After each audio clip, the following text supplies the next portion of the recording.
говорим за история. Тази тема с нощи мацката отвория. Как вместо аз за гърдите да я хвана, тъй стана дума за величие на храна. Владимира сате 10 и очите. Стига гледа тая мацка в гърдите в панталона.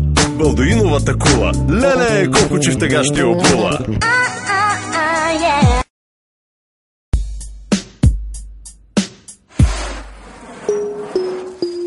Жълти зъбки и нерви лабави, не гепи кабели, гепи кавари.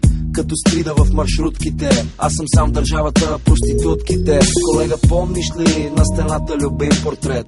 Немаше го още 24 часа. Немаше ни GSM и ни интернет. Азис беше само Васко педераса. Немаше ги още и бандеролите. Немаше я и кръвта в сополите. Целите още беха идеални. Абсурд не беха толкова комерциални.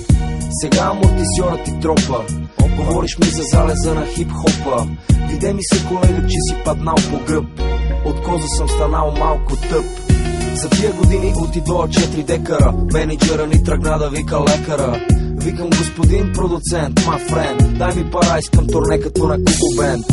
Дай ми един от уния партири куфари да купа на 5 будки мини купари. И портмонето ми да е претъпкано вместо кухо. Дошъл съм за нещо сухо. Знаеш какво? Аре само да не ме занимаш. Дедо Господ май нема да ми прости.